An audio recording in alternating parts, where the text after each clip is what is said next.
औज़ु बिल्लाहि मिनश शैतानिर रजीम बिस्मिल्लाहिर रहमानिर रहीम। प्यारे बच्चों अस्सलाम वालेकुम व रहमतुल्लाहि व बरकातुहू। वालेकुम सलाम व रहमतुल्लाहि व बरकातुहू।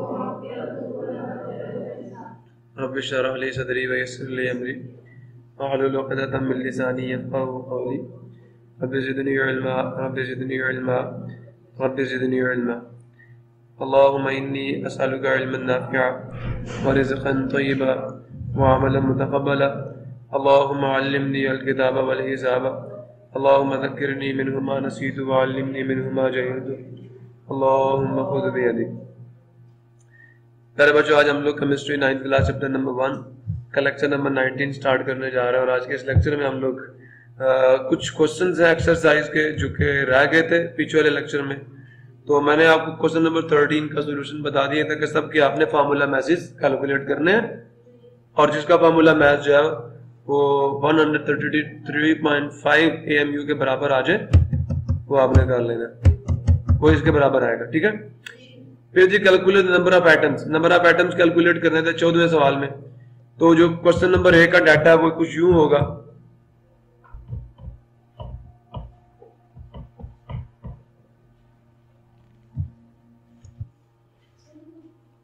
क्या हो गया, डाटा में क्या लिखोगे?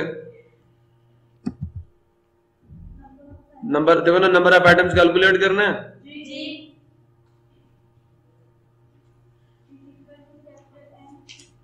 कैलकुलेट करना है। क्या दिया हुआ? नंबर ऑफ स्मॉल एन दिया ना सोडियम का। Number of moles of what दिए हैं आपको? नाइट्रोजन दिए तो N2 दिए। नाइट्रोजन मतलब N2 बोलना। कितने दिए? स्मॉल एन कितना दे दिया? 3.4 और निकालना क्या? Capital N. तो एवोगाड्रो नंबर लिखोगे Na 6. लेकिन नहीं निकल आएगा फार्मूला। तो capital N divided by N is equal to small.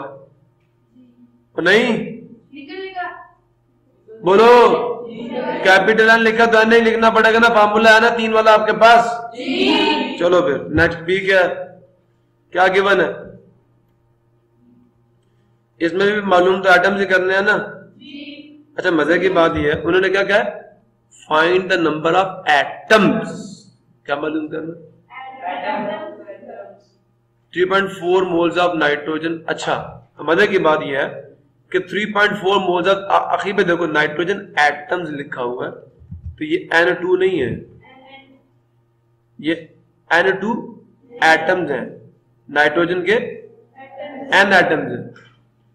ठीक है, समझ आ नहीं है? तो एटम्स ही मिलेंगे आपको, आखिर पे मॉलिक्यूल्स नहीं मिलेंगे। अब 23 ग्राम्स तो ये मास दे दिया। वो सुन रहे हो? Number of atoms of sodium N find करना है जी। मैस ऑफ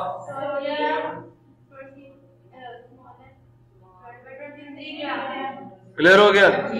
अब देखे कैपिटल N फाइंड करना है स्मॉल m में। ठीक है, जहां कैपिटल N होगा वहां पे क्या आएगा? Na आएगा। और जहां पे स्मॉल m होगा वहां पे कैपिटल M भी आएगा। अब सोडियम के लिए तो 23 ग्राम ही होता है, ये 6.022। चारों सिंबल्स आ गए तो आपने ये निकालना है। अब 4 सिंबल वाला फार्मूला कौन सा था आपका?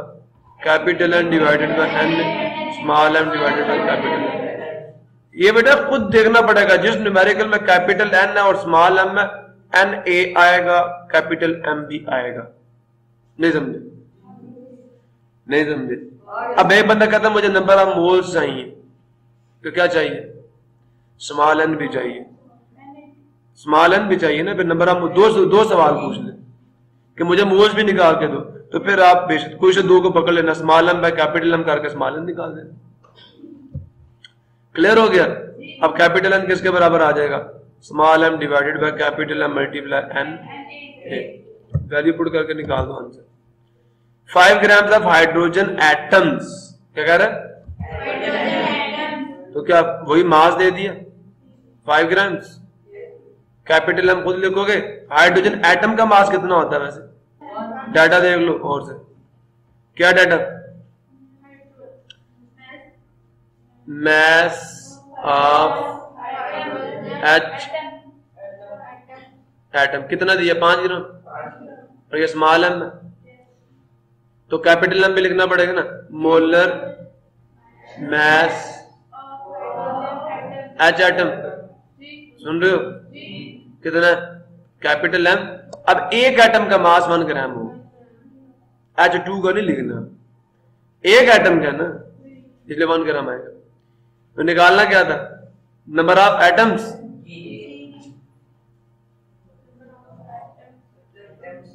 H atoms capital N find करना एन ए लिखोगा खुद से 6.022 इधर आपको कर दो नंबर डाल देना ठीक है। तो जनाब अली फार्मूला वही है capital N divided by N तो कैपिटल एन बराबर आ जाएगा पढ़ करके आंसर निकाल लेना। Calculate the mass of following mass निकाल सकते हो इनका देखो एटम्स दिया ये किसकी वैल्यू है कैपिटल एन देखो डाटा लिख रहा हूं कौन सा सवाल था number of atoms of iron iron F है सुन रहे हो कैपिटल एन कितना दे दिया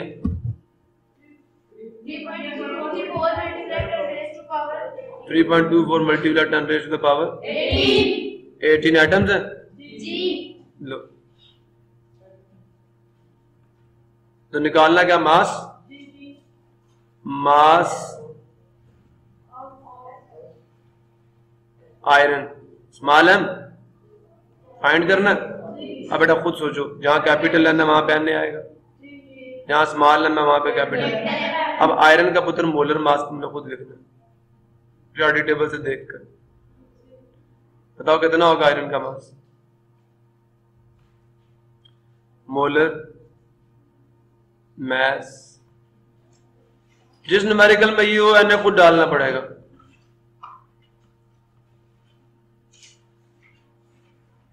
आयरन कितना है और यार कैल्शियम से आगे जाओ 26 पे आयरन नहीं पड़ा 55.56 है 56 ग्राम ठीक है। प्रॉब्लम किसी को अब जनाबे अली देखे 4 सिंपल 4 सिंपल वाला फार्मूला लगेगा निकालना क्या था स्मॉल एम ना small M by capital M बराबर होता है capital M divided by M. अच्छा आपने एक चीज देखी जब मुझे ये निकालना तो मैं इसको पहले लिखता हूँ अब ये निकालना तो मैं इसको पहले लिख रहा हूँ capital M divided by N अब वैल्यूज पुट करो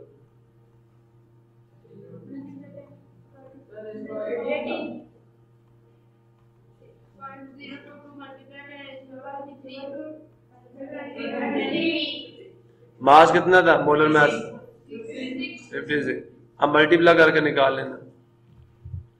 सिमिलरली बेटा दूसरों के लिए भी मॉलिक्यूल्स दिए नाइट्रोजन गैस है नाइट्रोजन एटम तो नहीं कहा अब ये N2 है अब उसके देखो अब पता है डाटा यही होगा डाटा यहाँ मॉलिक्यूल्स आ जाएगा यहाँ पे क्या आ जाएगा N2 आ जाएगा यहाँ पे मास ऑफ N2 निकाल दे सुन रहे हो और एवोगाड्रो नंबर वही रहेगा मोलर मास ऑफ N2 आ जाएगा और एक का मास 14 है तो 2 का 28 आ जाएगा ठीक है।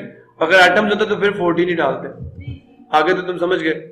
अब ये वाटर मॉलिक्यूल्स हैं वही है कैपिटल एन की वैल्यू दे दी है मास निकालना स्मॉल एन निकालना क्या ये पता करो पहले समझ आया ना जो गिवन है वो लिखो जो पता करना वो लिखो तो फिर पता करना कौन कौन से की वैल्यू मैं डालू समझ आया। अब क्योंकि हमें स्मॉल एम निकालना और कैपिटल एन दिया तो एन ए की वैल्यू को खुद डालनी पड़ेगी कैपिटल एन की भी खुद डालनी पड़ेगी 4 सिंपल वाला फार्मूला। अब एटम्स ऑफ एल्यूमिनियम दे दिए तो कैपिटल एन दे दिया हमें समझ आ नहीं यार और स्मॉल एम पूछ लिया तो कैपिटल एम भी लिखूंगा और एन ए भी लिखूंगा और फार्मूला यूज करूंगा। क्लियर हो गया बेटा जी आपका लास्ट सवाल एक्सरसाइज का आइडेंटिफाई ब्रांच ऑफ केमिस्ट्री ये तब आपका काम है। A cornstalk grows from a seed, biochemistry. Dynamite explodes to form a mixture of gases, physical chemistry. Purple iodine vapors appear. क्या कौन सी केमिस्ट्री है? फिजिकल वेपर्स बन रहे हैं वेपर्स फिजिकल स्टेट चेंज हो रही है फिजिकल रिएक्शन क्या सर देखो बेटा डायनामाइट एक्सप्लोड करता है और क्या बनाता है? मिक्सचर ऑफ गैसेज में कन्वर्ट करता है। क्लियर हुआ नहीं हुआ? तो ये कौन सा कंपाउंड है? ऑर्गेनिक कंपाउंड है, इनऑर्गेनिक कंपाउंड है? नहीं, किसने कहा ऑर्गेनिक है? जरूरी तो नहीं ऑर्गेनिक होगा। अब हर कार्बन का कंपाउंड जो है वो क्या होगा? ऑर्गेनिक होगा? It is not necessary. देखो जी, ये पता है कि जो गैसेज है उनकी स्टडी कहां पे होती है? फिजिकल स्टेट की स्टडी कहां पे होती है? फिजिकल स्टेट की स्टडी कहां पे होती है? कॉन्स्ट्रक्ट तो पता है सीड से, तो सीड से पौधे का बनना, बायोकेमिस्ट्री। अब यहाँ पे जो डायनामाइट है इसका एक्सप्लोड करना और गैसेस बनाना, फिजिकल स्टेट भी तो चेंज हो रही है ना, तो चेंज ऑफ फिजिकल स्टेट भी आ रहा है। समझ आ नहीं है? फिजिकल केमिस्ट्री ट्रांसफॉर्मेशन आ रही है, नहीं आ रही? पर्पल आयोडीन वेपर्स, आयोडीन के वेपर्स का बनना, गैसियस स्टेट बन रही है, physical chemistry. Gasoline mixture of hydrocarbon, fumes are ignited in an automobile engine. तो गैसोलीन क्या है? हाइड्रोकार्बन्स की स्टडी क्या कहलाती है? Organic chemistry. ये बाकी ऑर्गेनिक केमिस्ट्री। फिर silver article tarnishes in air. अब ये जो चांदी के बर्तन है, चांदी के जेवरात है, हवा के अंदर क्या हो जाता है? इनका कलर मध्यम हो जाता है। किसकी वजह से? इन्वायरमेंटल पोल्यूशन की वजह से। ठीक है, इन्वायरमेंटल केमिस्ट्री। इन्वायरमेंट का असर हो रहा है ना चांदी के बर्तनों में। आइस फ्लोट्स ऑन वाटर, ये फिजिकल केमिस्ट्री है, डेंसिटी का फर्क है। अब डेंसिटी का कंपैरिजन कहां पे होता है? फिजिकल केमिस्ट्री में। समझ आ गया? सल्फर और dioxide is major source of acid rain. Acid rain environmental problem है, इन्वायरमेंटल केमिस्ट्री है। Many other light chlorinated hydrocarbons in drinking water are carcinogen. अच्छा, क्या कह रहा है? मैनी, बहुत सारे, अदर लाइट क्लोरीनेटेड हाइड्रोकार्बन्स। बेटा क्या कह रहे हैं कि आपका जो वाटर है, ड्रिंकिंग वाटर, इसके अंदर ऐसे हाइड्रोकार्बन है जिनके साथ क्लोरीन जुड़ी हुई है, इनके साथ उनकी मौजूदगी जो है इन ड्रिंकिंग वाटर, पानी, जो ड्रिंकिंग वाटर पीने का पानी है, उनके अंदर जो उनकी मौजूदगी है, आर कार्सिनोजेंस, ये कैंसर कॉज करते हैं। कार्सिनोजेनिक एजेंट्स कौन से होते हैं? वो सब्सटेंसेस जो कैंसर पैदा करें। समझ आ नहीं है? So therefore this is the environmental chemistry. ठीक है। In Pakistan, most of the factories use wet process for the production of cement. Cement की तैयारी कहाँ पे होती है? Industrial chemistry. Carbon 14 is continuously produced in the atmosphere. ठीक है. When high energy neutrons, अब neutrons का reaction हो रहा है ना, from the space collide with the nitrogen 14. तो नाइट्रोजन चेंज हो रही है किसमें? कार्बन में। Nuclear chemistry. नवे वाली थिंक टैंक है। What mass of sodium metal contains the same number of atoms as 12 grams of carbon? ये आपसे पूछ रहे हैं कि ये आप लोगों को ना दे दूं सवाल को, समझ गया हो पहले कि पूछ क्या है, बताऊंगा तो मैं ही, तो फायदा नहीं होगा ना। वो मेरी तो मर्जी, मेरी तो मर्जी है कि आप करके तो मेरी मर्जी है।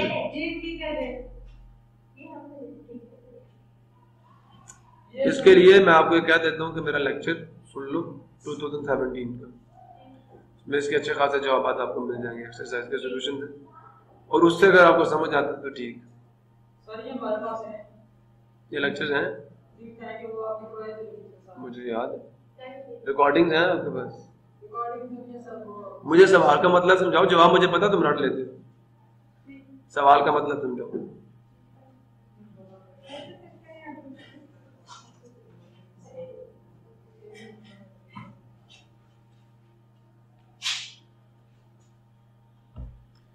क्या क्या पूछ रहे हैं? पहले दो सवाल सेम है, तीसरा सवाल इंतहाई आसान है।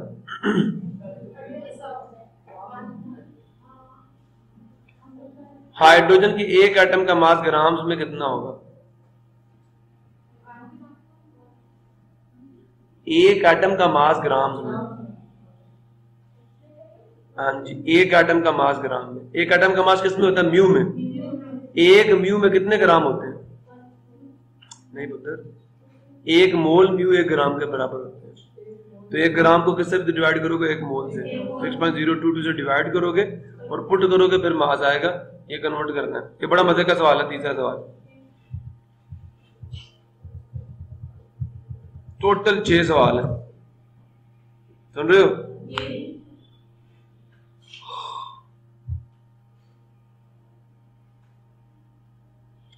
आखिरी 2 सवाल भी बड़े इंपॉर्टेंट है, उनमें आइटम्स कैलकुलेट करने हैं।